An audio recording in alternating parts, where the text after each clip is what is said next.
Penganjuran pameran import dan ekspor China edisi ke-137 yang turut dikenali sebagai Canton Fair terus menyemarakkan produk Made in China ketika dunia berdepan polemik tarif timbal balik yang dicetuskan oleh Amerika Syarikat.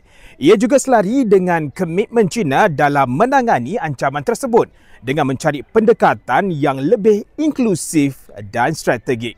Diadakan 2 kali setahun di Guangzhou, Canton Fair amat dinanti-nantikan pemain industri dan para peniaga di seluruh dunia, khususnya bagi mereka yang ingin mendapatkan produk dari China atau memperluaskan jaringan pasaran mereka.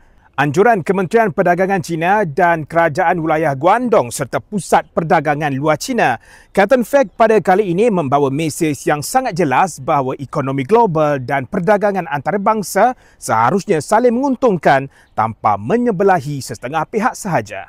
Berlangsung dari 15 April sehingga 5 Mei di Guangzhou, pameran perdagangan terbesar itu juga merupakan manifestasi ketahanan pemain industri global dalam mendepani cabaran perdagangan serta keadaan ekonomi semasa yang sukar diramal yang dipengaruhi ketidaktentuan dunia yang berlaku sejak kebelakangan ini.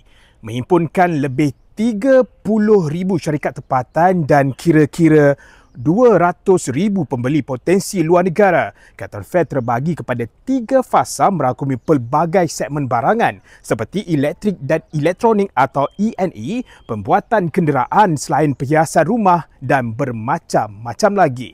Canton Fair juga memberi peluang kepada pemain industri untuk berinteraksi secara bersemuka dalam mewujudkan potensi jaringan perniagaan dalam kalangan pengeluar produk di China dengan para pembeli dari luar negara. Fasa pertama Canton Fair telah menyaksikan jumlah kumulatif urus niaga pada pameran perdagangan tersebut melebihi $1 bilion di sebalik kemelut polemik tarif.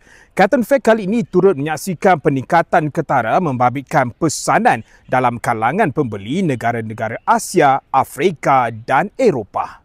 Tidak sekadar itu, jumlah pembeli luar negara juga meningkat secara mendadak pada fasa pertama pameran perdagangan berkenaan. Produk Made in China masih terus mendapat permintaan yang tinggi di pasaran dalam memenuhi permintaan pengguna meskipun diasak dengan persekitaran yang sukar dijangka. Canton Fair terus memainkan peranan yang cukup signifikan dalam merancangkan sektor perdagangan yang mampu memperkukuhkan ekonomi China maupun global, terutamanya bagi syarikat-syarikat yang sedang menerokai pasaran yang lebih dinamik seperti di China. Ini Biz RM Beijing, saya Fauzan Azmi. Jumpa lagi episod akan datang. Bye-bye.